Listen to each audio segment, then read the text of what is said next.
If you're looking for more horror outside of the mainstream, look no further than Unsung Horrors, a podcast about underseen horror movies.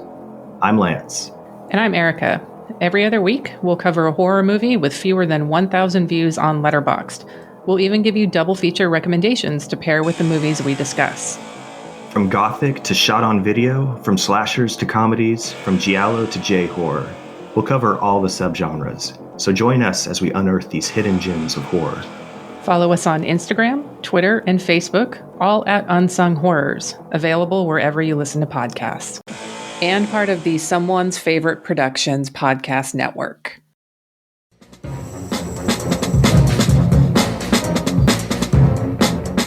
Hello, this is Aaron West. I am the author of the A24 New Wave. In this book, I look at A24's output and I make the argument that we are in a new wave movement right now. A24 plays a major role. This book has a supplemental podcast where each episode is a brief conversation about an A24 related topic, whether an actor, director, or even a genre. As I continue research for the book and conduct interviews, I expect to record podcast episodes with people involved with the company. You can find the podcast at cinejourneys.com or wherever you find podcasts, and we are proud to be members of the Someone's Favorite Productions podcast network.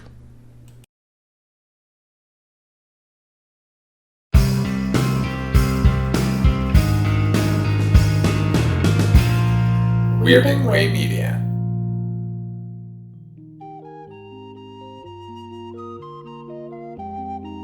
Night, Mr. Walters. You see that guy over there? No, he's an actor. The guy on the phone? He's a prize fighter. Me? I'm a cab driver. I'm the only cab driver in this place. Good evening and welcome to Night, Mr. Walters, a taxi podcast. I'm HP, your co-host, and with me, as always, is my co-host, Father Malone. Father Malone, how are you this evening? Go blow dry your face. That's my favorite insult in this episode. We'll get to that. We're talking Taxi Season 2, episodes 19 and 20. That's right. This is a two-parter. You're getting a 2-for-1 with this episode. It's Shut It Down, parts 1 and 2.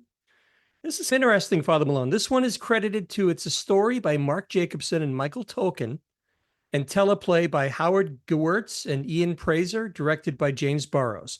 Why so many writers? Well, before we get to that, let's remind the people that we're doing these shows in broadcast order and not in order of filming.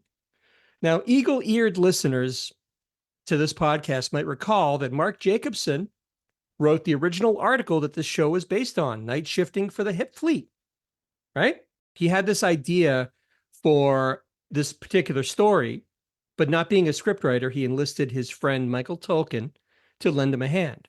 Their draft went through several rewrites, ultimately earning teleplay credits for Gewirtz and Praiser, who did some additional rewrites. Do you know who Michael Tolkien is, Father Malone? Are we talking about the screenwriter director of The Rapture, that Michael Tolkien? We are, in fact, talking about the same Michael Tolkien. Also, he would later adapt his own novel, The Player, for the screen. You and I both know he's best known for writing Gleaming the Cube for Christian Slater. Of course, I didn't want to go that deep on anybody. I wanted to start with something really obvious. Yeah, something, it's just a little thing like The Rapture. That's the Mimi Rogers movie, right? Yeah. That's a good one. It's one of those movies where they don't skimp on the ending. They actually give you the apocalypse. Take Shelter with Michael Shannon was a similar thing. Have you ever seen that? It's about this man who has these apocalyptic visions that he has these visions that there's going to be an apocalypse, but no one else can see them. So it becomes you know what? Stop telling me because I want to watch that. Okay, it's a good one. It's really good. Similar to what you were just describing. Anyway, we're here to talk about Taxi, damn it. We open this episode in the garage as a somewhat disheveled Tony stumbles in. He's declaring that he's going to kill the mechanic on duty. I felt like we were finally seeing the animal man coming out and Tony losing whatever civility he possessed, and he's going to kill somebody. He's finally... His true nature you thought was on display here when he comes in all bloodthirsty. And you know what? He comes in screaming that I'm going to punch out the day shift mechanic, but all I could think is Banta about to kill Latka? I guess Latka technically is the late shift mechanic, right? I guess, and I'm sure they're making that distinction so we don't think, oh, he's about to destroy Latka. But like, Yeah. how can we not think he's going to kill Latka? The only person we've ever seen in the garage, really, aside of a couple of day players, has been Latka. Because he could kill Latka with his bare hands. Let's be honest. I mean, Tony would not be denied. Bobby and Alex, they intercede and ask Tony to sit with them and tell him what happened because there's something going on here. Tony explains that he was driving his cab. He came to a red light, and we went to put the brakes on. His feet went right to the floorboard. His brakes wouldn't work. So he was, to his description, he's going down like Fifth Avenue, 50 miles an hour, out of control, no brakes. And in desperation, he ran his cab into a lamppost to stop it, which I think it's the funny part is Alex openly wonders why Tony didn't use the emergency brake to stop his car. And I think Tony's response is a very weak, well, it's for emergencies. And Alex is like, yeah, like careening through Fifth Avenue going 50 miles an hour. But he's a simpleton. What can you do? Yeah, everyone now calls that the parking brake, but originally called the emergency brake for good reason. I still think of it as the e-brake. I mean, that's what I always knew it as, but you're right. It is no one uses it unless they're parked on a hill. That's the only time I ever use it, but it's there for a reason. Elaine goes on to say that this isn't just an isolated incident. Apparently there's been a recent rash of cabbies getting into accidents in their cabs. Tony is still wanting to pound the mechanic, but Alex correctly points out that they're not the problem. He's pointing his finger at the powers that be, like Mr. McKenzie, the guy who owns the garage. They're reluctant to provide them with new cabs or the resources to keep these old cabs running. And right on cue, Louie emerges from the bathroom. He's got his newspaper in hand and everything. All the cabbies, including the extras, they just stop and stare at him as he crosses past the poker table. Little side note, we have a Richard Sakai sighting. Did you see him, Father Malone? He's among the riffraff. I did see him all riffraffed up this time, yeah. He's always got a newspaper in his hand. I think that's his trademark now. Lots of scarves in this episode. A lot of scarf work going on with the background players today.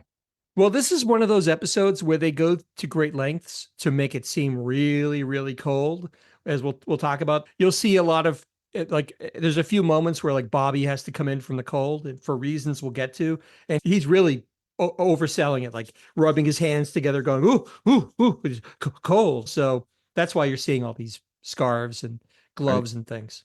Are you saying that he overdoes it as an actor? Are you accusing Jeff Conaway of going over the top? How dare you? It's not. This is the one of the rare instances where I'm not calling Bobby a ham. I'm calling Jeff Conaway a bit of a ham here. Bobby takes the initiative, steps forward, and tells Louie that the cabs have been falling apart lately, and Tony's brakes just went out on them. Their lives are in danger every time they go out, Father Malone, and it's high time the company did something about it. And then Alex goes even further and says to Louie, you better be careful because this mob could turn ugly, right? Louie, to placate the mob, says he's going to do something about it. And something he doesn't normally do. He's going to write a report, which everybody, it elicits this groan from everybody in the garage because they know this is just, he's paying them lip service, basically. As he starts filling out the report, Tony even says that Louie's always writing these reports. They do no good.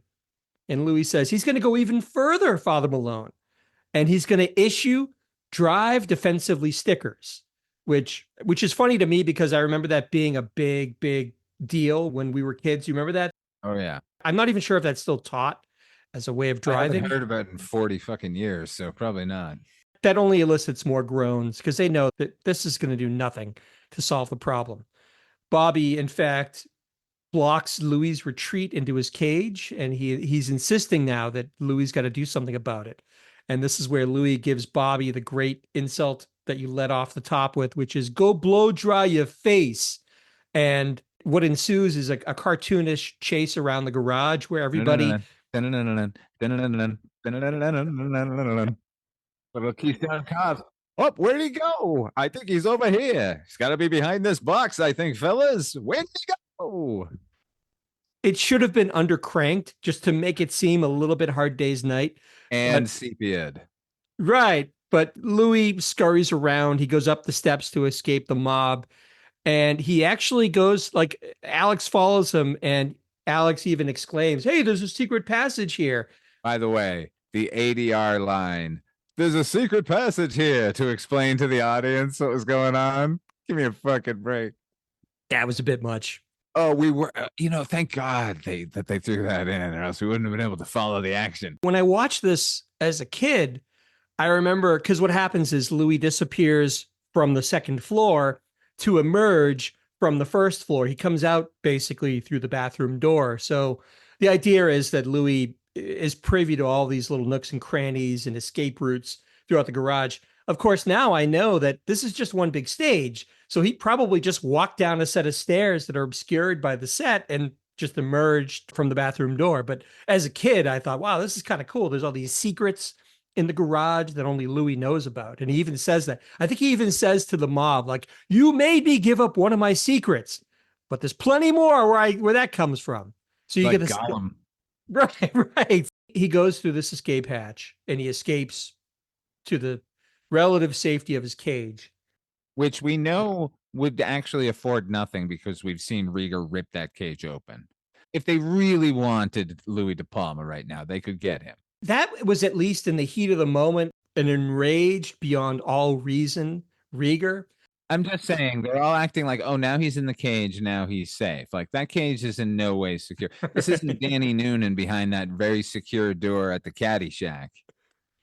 "You don't want no Coke? You don't get no Coke." Hey, then you ain't getting no Coke. What do you think of that? Jerk.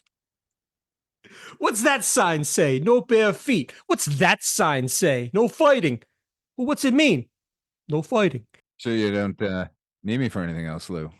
Bobby, in frustration, just says, "We should just walk." But Elaine, being the voice of reason, which I think makes a lot of sense, the first thing Elaine says they should do is file a grievance with the shop steward, but no one can remember who it was. How could they forget? I don't know. How dare they? Ben Goretzky. They don't even mention Ben Goretzky. That's what's the fucked up part here. They go through a couple of names, and I don't hear Ben Goretzky even once. And Ben Goretzky, as far as I know, is still the shop steward. He's dead, but he's still the shop steward. Yeah. But more to the point, he was referenced in at least 2 separate episodes, if I recall.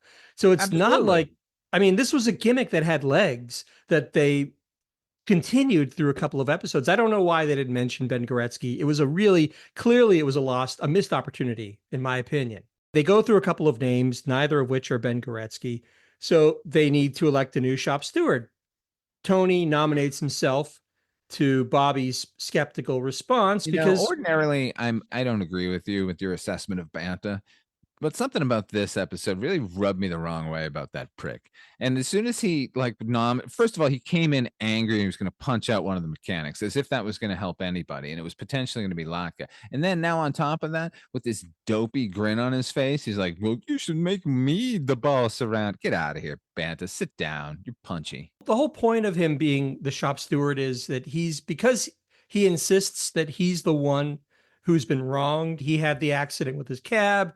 He's mad as hell, and he wants it. He wants to be the one to take it to the boss.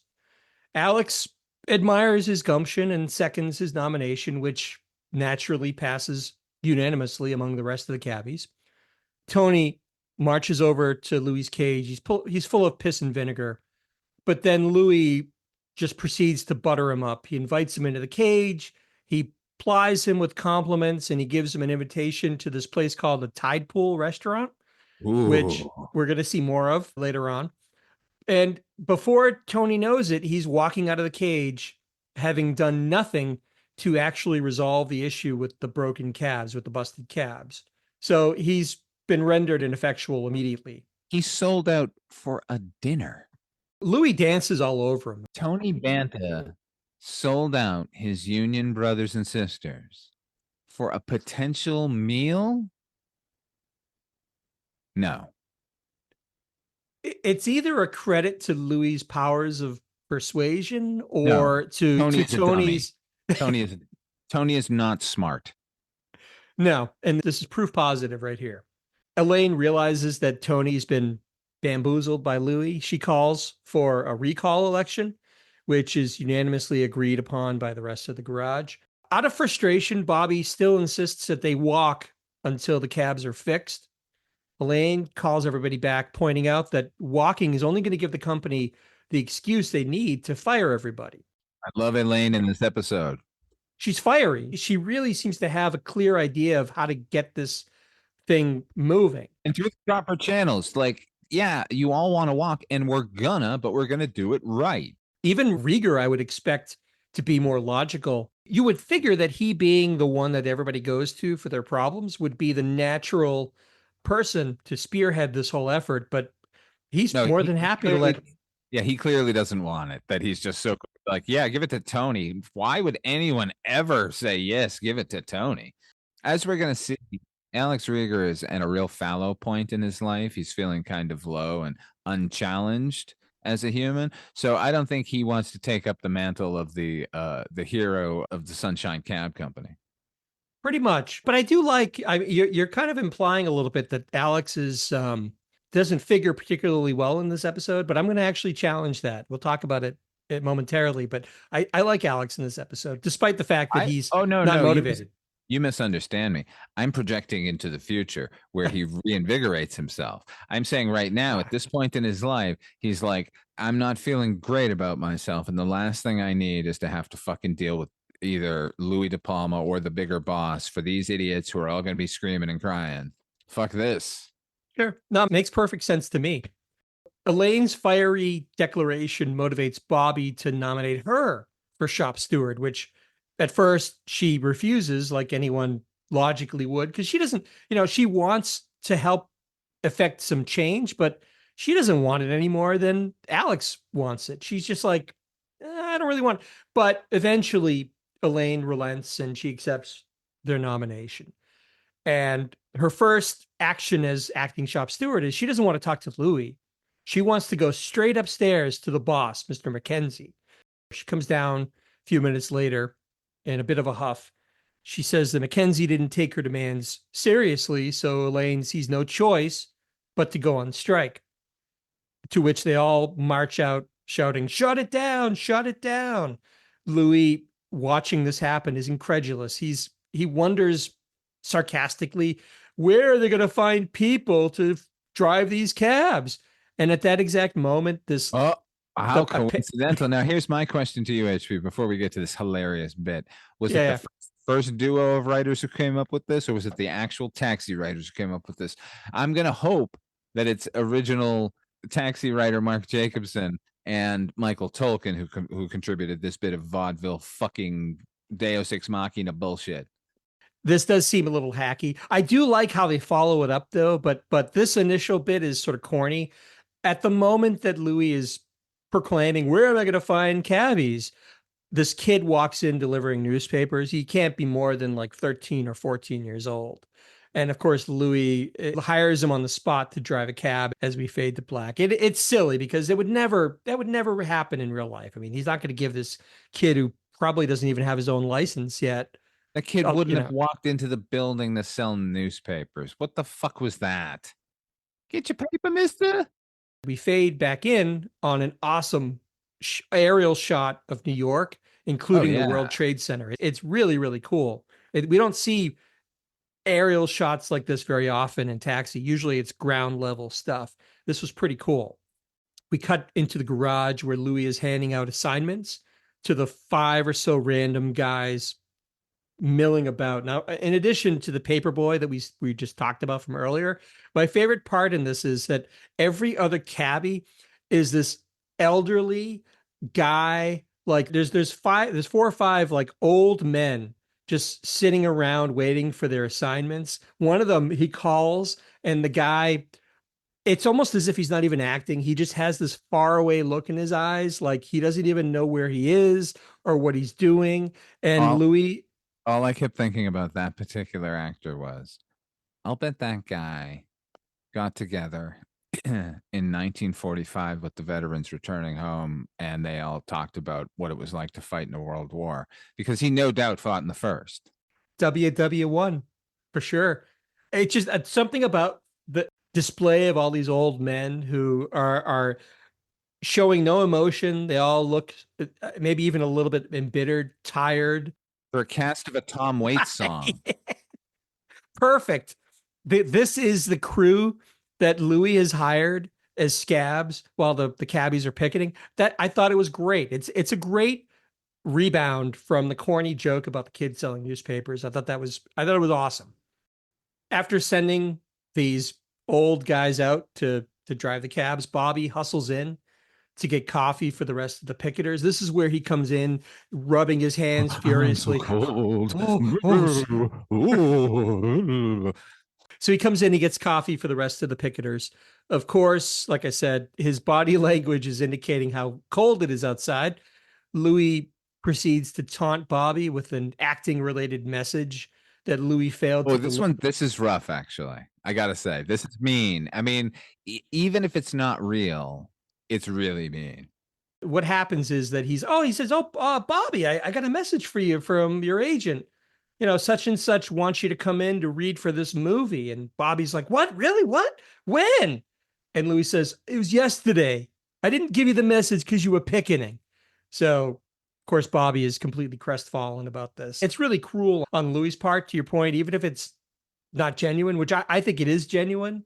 At this point, the rest of the cabbies come in. They've got their picketing signs with them, with the news that the union has scheduled a hearing to discuss their grievances, which is a step in the right direction. This is a good development. But Louis is unmoved by this threat of a hearing. He says while they were picketing, Louis has been falsifying the garage's cab repair records to make it seem like they were spending a lot more on maintenance. He figures this will buy the company time to bring the cabs back up to proper working condition. He's cooking the books basically and trying. Yeah. And I would say at that point, realistically, HP, I would say, okay, well, me and the 12 other people standing here all heard that. We'll see you at the meeting. We all witnessed, and each of these people will attest to, that he said, we're cooking the books so that we can buy ourselves enough time to get the cabs. So I'm suggesting today, Your Honor, we go look at the cabs. In fact, I have photographs of the cabs. Here they are. You would figure it does seem rather odd that they all just sort of shrug off the threat. They're completely unmoved by it, except for Alex. They all go back to picketing, and Alex is in there with Louie. And Alex starts to play on Louie's religious convictions. Yeah. Now this is good because this is actually a callback to an earlier episode when you think about it. He had the operation. Yeah. When Louie had that operation and he was afraid for his soul, he made a vow that he was going to be a better person until Bobby pushes him too far. Alex remembers this. Right. And Alex told him it was okay to be himself, that God wanted him to be that way. So he knows there's a God angle. I love this. This is actually good writing. I'm going to guess that it's the fucking taxi writers came up with this bitch. Totally consistent with that earlier episode. Alex points out to Louie that he's going to be under oath when he's called upon to testify in this hearing. So in other words, Louie is going to be swearing to God that he'll be telling the truth. And then Louie will proceed to lie. This catches Louie's attention in a way that the cabbies haven't up till now. But he plays it off like, this is just business. That's fine. But Alex again cautions Louie against eternal damnation. He uses those exact words, and that's what finally gets through to Louie. Alex further goes on to say that someday a cabbie is going to get into an accident, a bad one, and get hurt, maybe even die, and that's going to be Louie's fault. Alex recommends that Louie start negotiating with the shop steward, and a chastened Louie finally agrees to talk to Elaine.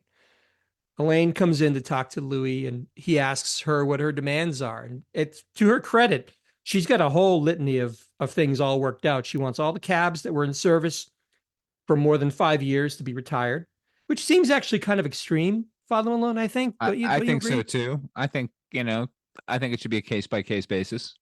Yeah, I mean, 5 years. The shop steward should be completely welcome to make the decision whether or not the car is actually irreparable or not. It should have been like, they will be evaluated on a case-by-case basis, like you said, and if they're deemed too old or too far gone. They should be retired. But she says, older than 5 years, dump them. She wants new brakes on all the cabs. She wants the maintenance budget increased by 10% and at least one new mechanic per shift. Louie agrees to all of this, provided that she honor a few demands of his own. And this is where Elaine's delight starts to curdle once she realizes what's about to happen. And do you remember what his initial demand is, Father Malone? His first No. demand. His first demand is he wants to spend 4 days with Elaine in a secluded mountain cabin. Well, who doesn't? Come on. This is Louie's way of compromising his way out of this situation. So, of course, she starts to walk out. She says, this is ridiculous. She walks out. Louie starts paring down his demand. He says, all right, one weekend, one date to save cabbies' lives. And that causes Elaine to stop and turn around. And she says to him, you'll give in to all the demands for one date? That's right, he says, one date. And then they proceed to haggle over the terms of the date. It's going to be a lunch. No, it's going to be a dinner. No, it's going to be during the day. No, it's going to be at night, et cetera, et cetera. And he even insists that she call him Stallion while in earshot of other people. That's one of his stipulations. At least twice. At least twice. A frustrated Elaine asks, is there any other way that we can settle this? But Louie says she can either agree to the date or he and his cooked books will make mincemeat out of their case at the hearing. At that point, I would say, fuck you. We'll see you in court. I think I would probably have said yes until he brought up the cookbooks thing. And then I would say, well, you know what? We're going to pool our money and we're going to get a forensic accountant in here and we'll see how those books look. He does seem very sure of himself, and it is curious that she doesn't just call his bluff, but she doesn't. I'm sure you have receipts for all of these parts that you've been buying, the most parts of any cab company in all of New York that you're spending on repairing these cabs, right, Louie? She wants this to be over with quickly. And I think she's struggling with the notion that, look, she doesn't want to go out on a date with Louie under any circumstance. But if this is what it's going to take to save cabbies' lives, to get them back to work, to rectify this whole situation, sadly, she doesn't see another way around this. She kind of accepts that she has to do this. Listen to me, fella. I'm not questioning the quandary that they're putting Elaine in or her reaction to it. I'm saying the MacGuffin of the cookbooks is stupid, and I wish they'd quit referring to it. After a lot of internal deliberation, Elaine reluctantly agrees, and this sends Louie into ecstatic hopping and whooping. He is jumping for joy about the idea of going out on a date with Elaine. But she yells at him. And there was something in what she says that really got through to me, and it made me really feel sorry for Elaine and really feel hatred towards Louie even more than I should. She points out to Louie that he's taking advantage of something decent in her by satisfying an indecent need of his own. That to me says it all. She's trying to do this for the betterment of the other cabbies, and he's doing this just because he wants to go out on a date with Elaine and whatever that might entail.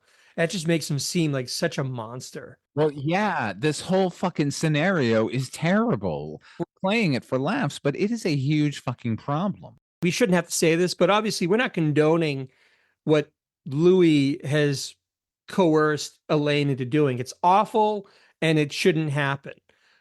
But I mean, this is, it was a different time. This is the show. This is the plot that they've cooked up.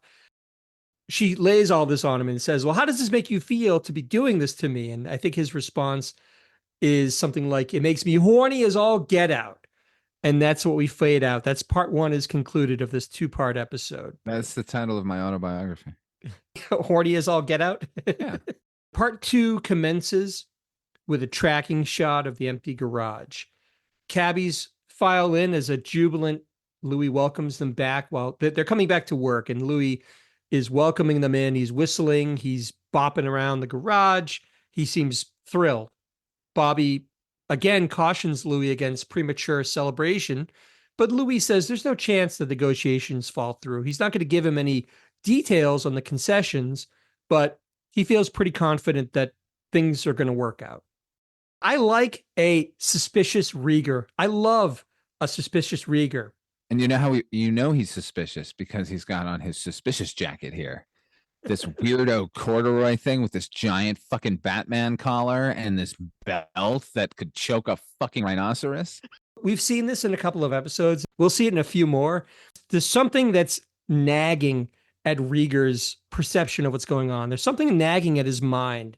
He's not sure what it is. There's something about Louie's unrestrained happiness that doesn't sit well with Rieger. I say, Bobby, have you noticed anything amiss with our Mr. De Palma today? He seems unusually jubilant. As Alex points out, yesterday they were at an impasse, and today, like magic, everything has been settled. But Bobby says they should trust Elaine. Elaine said it would all work out. But curiously, Elaine is missing. Tony says she was taking the night off to rest. No, more to the point, Rieger says, "Where's Elaine?" No, I agree with you. Detective Rieger here is fucking great. I love it. We see it in a few episodes. It is Detective Rieger. It's like, something's not right. When Rieger's in a suspicious mood, he puts on this jacket. So he's like Sherlock Holmes. He has to put the deerstalker cap on to solve the crime. Bobby also raises some concerns that Elaine appeared to be more stressed than usual. Something Bobby would never notice, by the way. Perception is not one of Bobby's best qualities. We've seen this, unless it has to do with a woman. Here's what he would have said. She looked terrible. And that would have been it. It wouldn't have been. And Rieger go, oh, Mom, something must be on her mind. Yeah. Like the best kind of detective, something doesn't sit well with Rieger, and he's picking up on all these little clues. Subtle things like Louie saying, I don't know why I'm putting a shirt on. It's just going to be ripped off of me in an hour or two. Louie comes out of the bathroom. He's got several bottles of aftershave and asks them to give him their opinion of the best one. It's a silly joke, but he singles out Alex's honker as being the best suited to the task. But that combined with Hirsch's wordless expression, he just looks at Louie when Louie lays this big nose insult on him. He just looks at Louie like he doesn't even know what to say to respond. It is so fucking funny. I thought it was great. You're correct. The expression is so good. It's like you don't even know to be offended. Like when somebody's like so fucking rude, and it's like you're just like, I can't even really be hurt right now because I'm just shocked. It's the best. It's the best reaction of the whole episode. Speaking of which, Father Malone, do you remember which cologne Alex chose for Louie to wear? I know it was the first one, but I couldn't hear what he called it. They make reference a couple times in the episode. It's the aftershave is called Cruel Cavalier. Cruel Cavalier? It's sort of like Sex Panther from Anchorman, I guess, right? Cruel Cavalier? It's two adjectives. Cruel and Cavalier? Yes, like what a horrible thing to broadcast. Here I come, ladies. I'm both cruel and cavalier. I'm a catch. All the while, Rieger is still bothered by Elaine's absence. Something is just not adding up for him. Like Lieutenant Columbo, he just can't let this thing go. He's working these clues like a dog, nibbling at a bone. That collar will not let his mind rest. Louie's big show of getting prepared for a big night, including he's removing pins from a brand new dress shirt. Oh my God. Okay. HB, you remember dress shirts with all the pins? Why? Mm-hmm. Why so many pins? Are there pins anymore? There aren't. They're just like little plastic things. No, there's still pins. Some of them have like the alligator. Right, listen, I don't buy fancy shirts. Occasionally I have to go get a new dress shirt. And they have a million of those little pins that you have to like take out. Yeah, it's weird. What is the purpose at this point? We know it's going to be wrinkled. We're good with it. Just give us the fabric. Like, I don't need 27 potential punctures. This is all very puzzling to Rieger, and he tells the rest of the cabbies that he's going to go check on Elaine. And we cut to just a terrible nighttime B-roll of what's supposed to be the exterior of her apartment at night. Is this the B-roll with all the flashing the star strobe things, or was that in the No. This is just flares? No. We'll get to that one. Okay. This is just a pan up to her apartment at night, but it's so dark you can't make anything out. It's terrible. You know what? Every time they give us Elaine's apartment or anyone's domicile, they always keep it particularly vague looking and murky. And I think that's because they probably learned their lesson with Mario's in the first season that sometimes the B-roll ain't gonna match. We cut inside to Elaine's apartment, and she's despondent, and she's laying on the couch in a pink robe, and she's guzzling something straight from a blender pitcher. It's like this giant pitcher. This is great. So she's got a bottle. It's whiskey. It's scotch, I think. A bottle half full on the table. The other half of the bottle is just sitting at the bottom of this pitcher without anything else. There's no ice, there's no mixer, no nothing, which means that she could not find a glass big enough for her appetite to be drunk. Yeah. So she used a blender fucking pitcher. The doorbell rings and she shouts something very desperate to the person behind him. And she's really, really freaked out about this date. She doesn't want to go on this date. So Rieger comes in. Like Poirot, he seems to have put 2 and 2 together. He now has figured out that Elaine and Louie are going on this date, probably to settle the grievance with the cabs and all that business. Elaine tries to make a show of lying about her plans, but eventually... His name is Joe, and he's a doctor, and he really likes me, and he won't hurt me. He won't hurt me. And she's really good in this. Mary Lou Henner's really, really good. Oh, yeah, she's spectacular all around. Alex figures it out, and meanwhile, Elaine now starts chugging from a wine bottle. She's gotten up from the couch, and she's gotten a wine bottle on the table, and she's drinking from that. Gonna have a rough morning. Rieger's trying to make some jokes about the situation, but Elaine is very, very worked up about this whole deal. A knock on the door causes her to scream at the top of her voice, "Hide me!" That's pretty good. She goes off to get ready while Rieger lets Louie in, and the door opens. Oh my God, no. Before the door opens, he's back there. He's like, open the door and feast your eyes on 150 pounds of blah, blah, blah. And Rieger smiles like, oh my God, he doesn't know I'm back here. This is going to be fucking great. Judd Hirsch is spectacular in this scene. He opens the door and Louie is there, and he's resplendent in a 3-piece suit. He has a long jacket. He has a fedora. He's wearing an outfit that would make Don Corleone jealous. He looks... Capone. Yeah, he looks like Capone. He does. He looks like Al Capone. Rieger puts on his patented kindly grandparent routine. Oh, come on in. Our Elaine is getting ready. Let's talk to you, young man. And he comes in. Oh, a dispatcher. He's giving Louie the business comedically about what's happening. And Louie assures Rieger that Elaine's going to have a great time. He's been out all morning. Louie has been greasing palms. Yeah. Greasing palms. Love the phrase. It's great. He's been spreading money around all morning to assure them of a fun evening. Finally, Elaine comes out of the bedroom in the back, and she's resplendent in a different way. Her hair is pulled back in the most unsexy bun that you could imagine. She's wearing several layers of bulky clothes under a house coats. It's all gross house coats under there. Yeah. There's no skin or anything showing. She looks like completely unsexy, shapeless, and miserable. And on top of it, she's wearing this puffy, floor-length fucking winter coat that weirdos wear. You would always see one of these weirdos. It's like this. Most people would know the George Costanza Gore-Tex kind of thing. It's kind of like that. A little more form-fitting, but very disturbing as a piece of outerwear. And it always, when you see somebody wearing this, it never looks clean.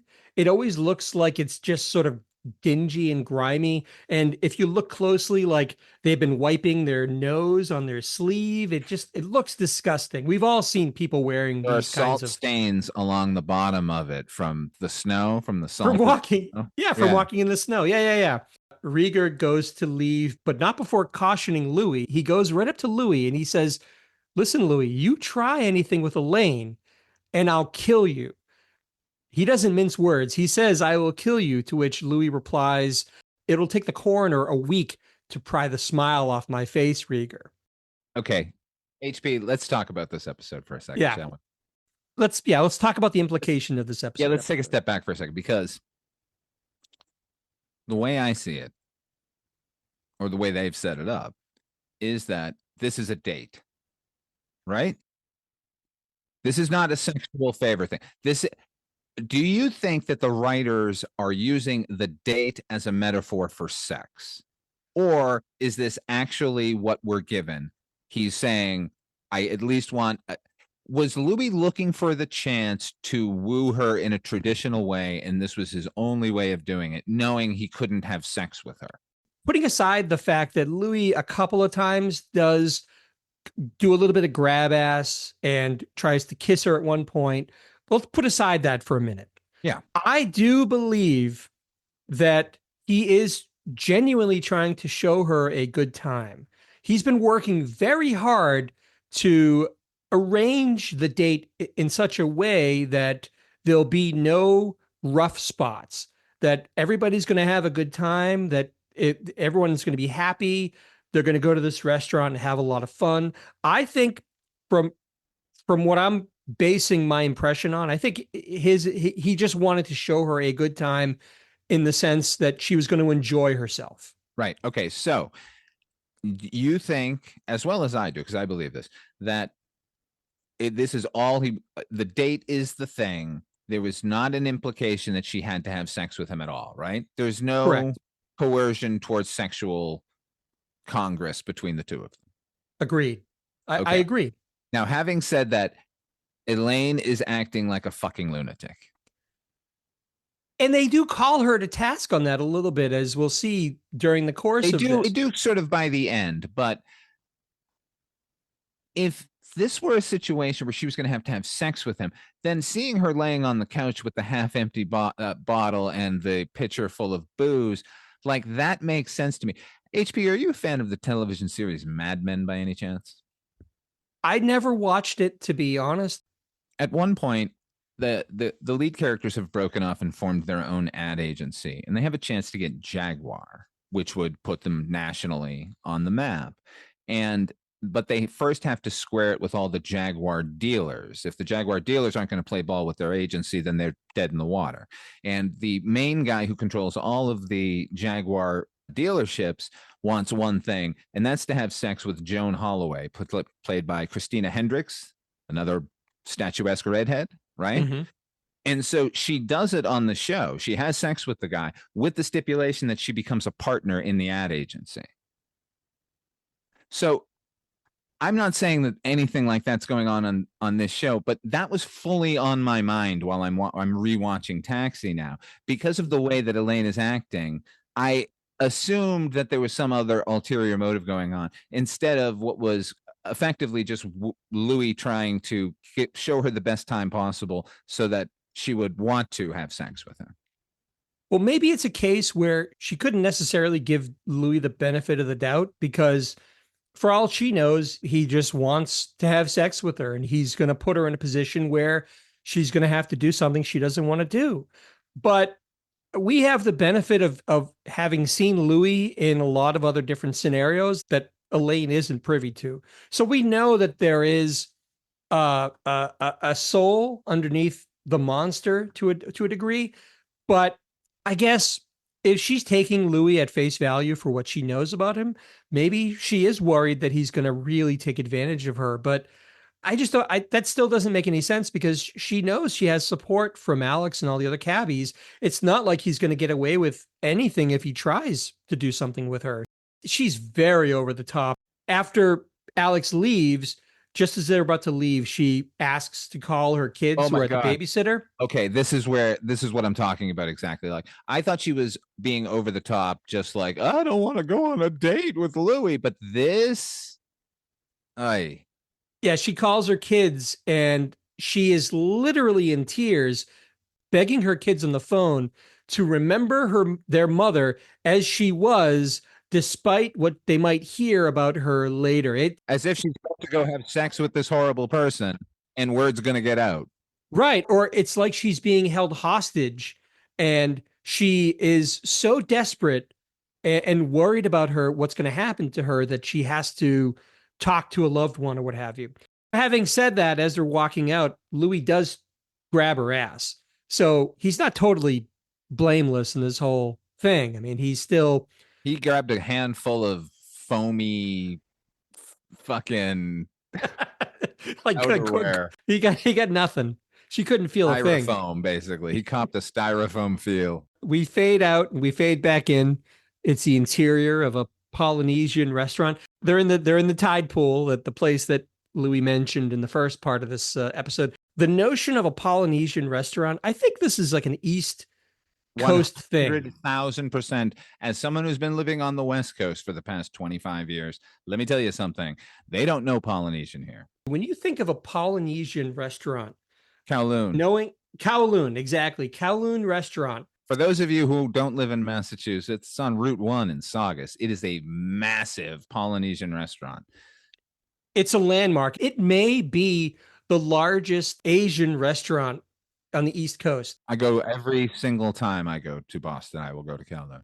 They've been around since 1950. They've been there, what is that, almost 75 years? They've been serving the good folks of Saugus. It's a volcano in there. There's a volcano.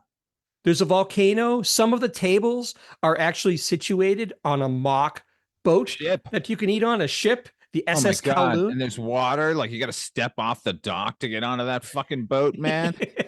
Fucking fountains everywhere. The Polynesian music everywhere. Oh, it was so gorgeous. There's a dance club they added. Like you go in there now, it's like hip hop. They might seat you in their new sort of Thai cafe with all these shiny new booths. Get the fuck out of here. Put me in the dark under a thatched roof, motherfucker. It is like you walk in there and it's like going back in time, but it's Polynesian. You can't, to call it a Chinese restaurant is not entirely accurate. Not accurate at all. No, this is at GIs coming home from the war, having spent some time in Hawaii and the South Pacific, cobbled together what they thought those people were eating. So it's lots of little spare ribs and teriyaki strips and lobster sauce, which contains no lobster at all. I could never figure that out as a kid. It's called lobster sauce, but it has sausage in it. It's evidently meant to be put on lobster, which sounds even less appetizing when you know what lobster sauce tastes like. By the way, lobster sauce, one of my favorite things in the fucking world to eat. But I can't imagine it going on lobster, and I don't know why we continue to call it that. Folks who have seen the Brady Bunch episode about in Hawaii with the taboo, the tiki that Greg has, and it causes all these problems. The tiki, there is a giant version of the tiki on the front facade of Kowloon as you walk in. That's the decor. It isn't your typical Chinese restaurant decor. It's more like Blue Hawaii. It's Polynesian. It's not the same type of thing. But anyway, that's what I kept thinking of when I'm seeing them walk in, Elaine and Louie walking into the tide pool. Because I would call the tide pool a Polynesian restaurant as opposed to a strictly Chinese type of restaurant. Do you agree? It's a tiki place is what it is. I mean, that's what you would just call it now. That's a sort of blanket term these days. But tiki bars are effectively Polynesian lounges. That's a good point. That's what the tide pool is. They cut inside chairs. Yeah, they're everything is bamboo and wicker, and there's Polynesian masks and decorations all around this place, the tide pool. And it looks, I mean, honestly, again, it's another feather in the cap for the decorating department because it looked like a lot of places that Father Malone and I have both been to when we were going to Polynesian restaurants. It's overlit. I'll say that. I think that's the only knock I can. You're absolutely right because most of these is totally understandable because this is a fucking 3-camera television series, so nobody's expecting them to do whatever. But yeah, these places are dark. Kowloon is dark. Frankie's Tiki Room is a cave, baby. They take their seats, and Louie tries to make some small talk with Elaine, and this is where we kind of get at this idea that he's just trying to show her a literal good time, not trying to get hanky-panky with her. He just wants her to have a good time. So he's trying to make small talk, but Elaine has a scowl on her face and she's not having it. And she's just sitting there anticipating this. Louie pulls out some notes because he says he foresaw the fact that they wouldn't have an easy time getting conversation. This is silly. But it's funny though. It is It funny. has It one works. really funny joke. Yeah, it does. So he pulls out these papers and he says he took some notes to get the conversation going. And what they amount to is essentially a script that they're going to follow to break the ice. I got to say, it is silly and it's not very realistic, but their timing, the comedy timing between Mary Lou Henner and Danny DeVito is perfect. And the biggest credit I can give for that is you can, throughout this whole scene, you can hear that famous James Brooks honking laughter through the whole scene because it's really, really funny. It's great. The climax of this script that they're running through is that they're supposed to go dancing. Elaine doesn't want to dance because she says, I dance and I don't want to be embarrassed. And Louie says that he's been taking tango lessons all morning. Then she says something like, well, no, these guys don't even know how to play a tango. But Louis has taught them how to, or he's given them music to play a tango. And I think he even says something like, play savages. And they break into a tiki version of a tango. And the two of them get out on the floor. I believe Elaine he calls is them heathens, by the way. heathens, play heathens. And Elaine is there. She's in misery. And Louis is still being frisky. And they get out on that little dance floor in the middle of the restaurant and they perform just a wonderful comedic interpretation of a tango. Just brilliant physical comedy from the two of them. And he grabs her ass and she pulls his hand up. And then the second time they dance away from us and they dance back. This time he puts her hand on his ass and she pulls it up. That was good. Their timing is so good.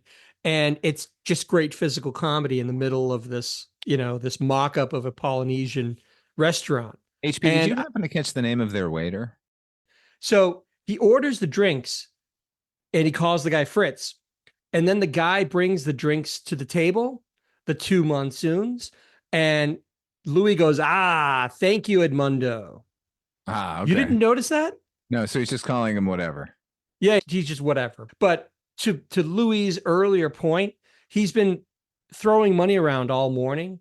And he's probably had this guy drilled to know, okay, when I come in, you bring me two monsoons and you call me Mr. De Palma and all of this kind of business. We cut to a B-roll of Times Square at night, Father Malone. This is where you have that classy, it's a star filter they've put on the camera lens. So weird. Who did this? I wonder if the crews come back and they're like watching the B-roll with James Burrows and he's like, what the fuck is this? Like at the start of the season, like looking at all the footage, like, what is this star fucking business? And then they get to this episode, it's like, I remember that stupid fucking star thing that they did? Give me that piece. It kind of works in the context of the scene because the idea is that Louis is trying to give Elaine this night on the town, this glitzy, fancy night on the town. The star filters kind of put me in the mind of that. I you know what it did for me though, HP? It made me wish that everything that Louis was attempting was working. It made me wish that Elaine was seeing the other side of him by the end of it. Right.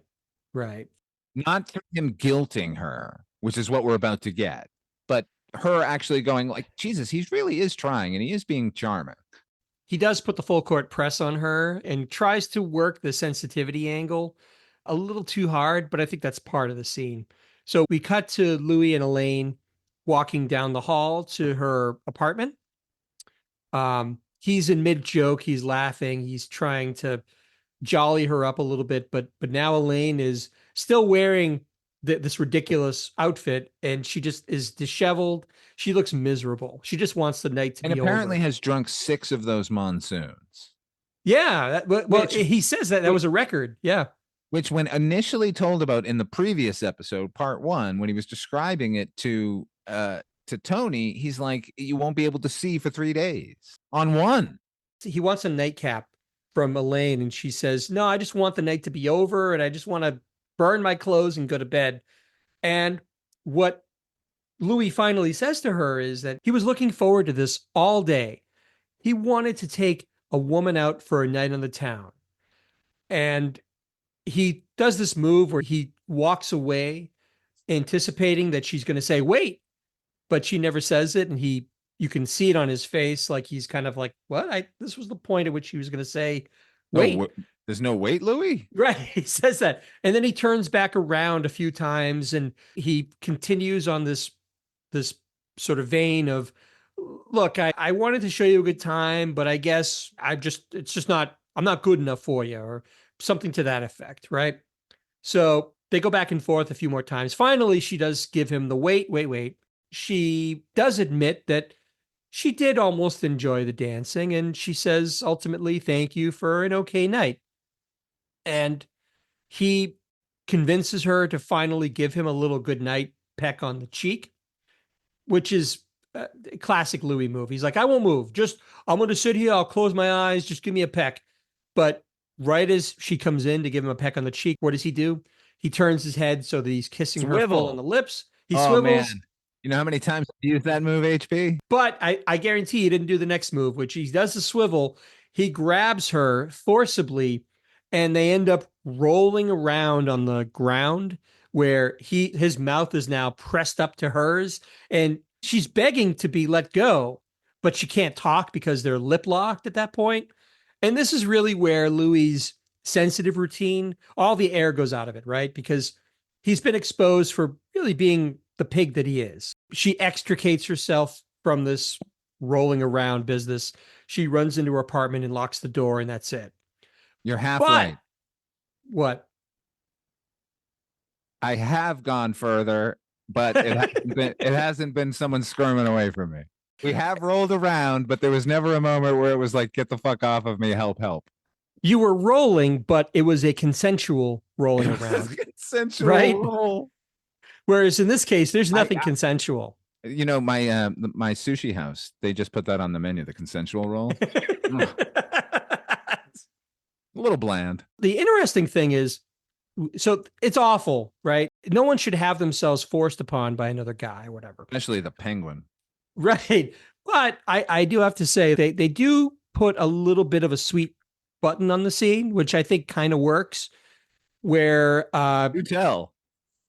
So he kind of picks himself up and shakes himself off, and he had made a show of this little doggy bag that they had from the restaurant that had shrimp puffs, and he takes the shrimp puffs and sort of tenderly leaves the shrimp puffs in front of her door for her to pick up or whatever, and then he leaves, which I think is supposed to be him trying to tenderly give her trying to apologize, maybe. Yeah. Cocksucker here at the end of the day. It's his way of apologizing. I don't know that it works, but no, she's going to kick that out of the way in the morning.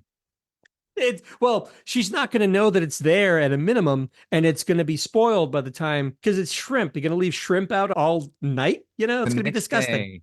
Fucking completely hungover, her head pounding. She's like, I need to get to the pharmacy to get something for this headache, and she's gonna step into a fucking thing of shrimp. It's gonna be all and she's gonna have like open-toed shoes on. Oh, thanks, Louie. Perfect end to the fucking evening.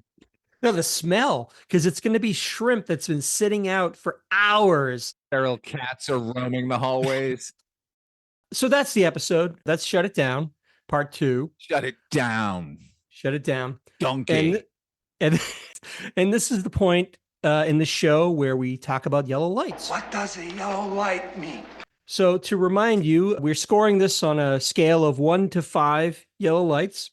1 is the worst Taxi episode, and 5 is the best Taxi episode.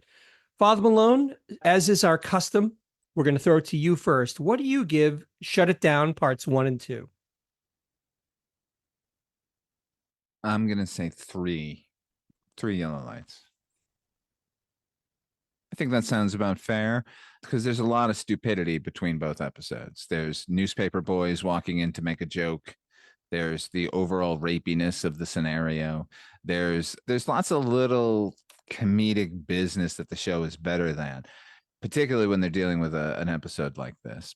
But the performances are all great. Anytime they can feature Marilu Henner in more than just Alex kind of a role, I'm happy. And she fucking is so goddamn funny throughout this entire thing. It also reminds me that, and I think you can relate to this, HP, that when redheads get angry, they get really scary. So like when she's just sitting in that chair in the fucking bar and the fury in those eyes, it's like, Jesus Christ, run. It's fury, but it's also numbed by all of the alcohol that she's consumed. So there's an element of, you don't know what she's going to do. Like, she's just sedated herself into a catatonia almost, but she's got Right. anger in those eyes. That's when the redheads are at the fucking scariest. So I struggled with this one a lot, Father Malone, because what I want to do, I really want to give this at least 4 yellow lights. I want to, because of everything I love about it. We have, to recap, we have Inspector Rieger that we've already talked about. That's got to be worth a yellow light right there. That coat might be worth an extra yellow light on my part. The comedic business between Louie and Elaine is just phenomenal. Really, really funny stuff. All-timer stuff between the two of them. But I can't overlook, I mean, it's hard. I guess we never really did talk about the fact that when we grade these episodes, are we supposed to be grading them with a modern view? No. In other words, if there's something that that is unpalatable to a modern viewer, do we dock them just for that? No, because I don't think the intent of anyone here is a rapiness sort of a scenario, even though he's a gropey motherfucker. Like, this was 1980. You know, it was a primitive time.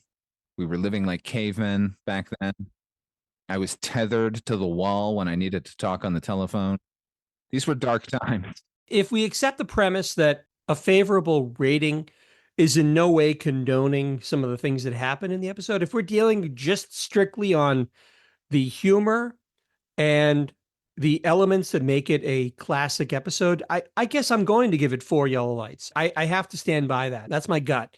I give it 4 yellow lights. Father Malone gives it 3. That's going to do it for this episode of Night, Mr. Walters. Father Malone, where can the folks find you when you're not clocked into the garage?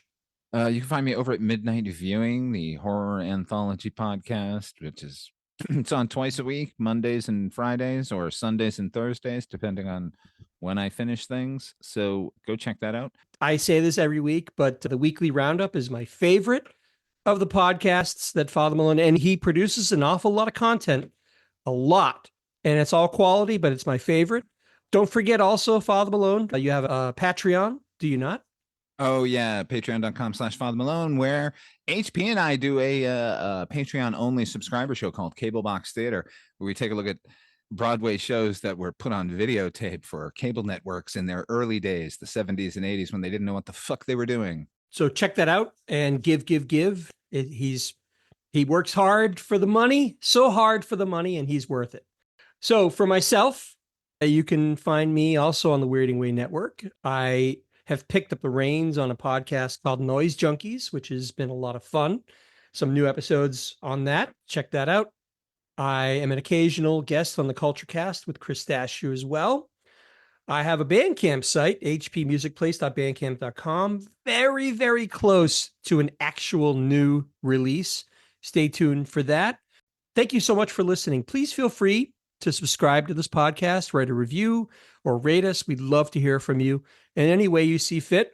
So for myself and for Father Malone, thank you again for listening, and we'll see you all again next time.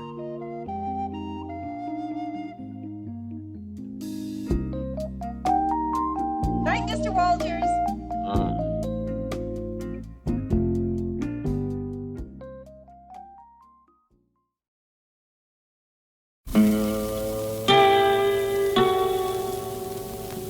Hello, filthy movie lovers. My name is Gentry Austin. And I'm Casey Scott.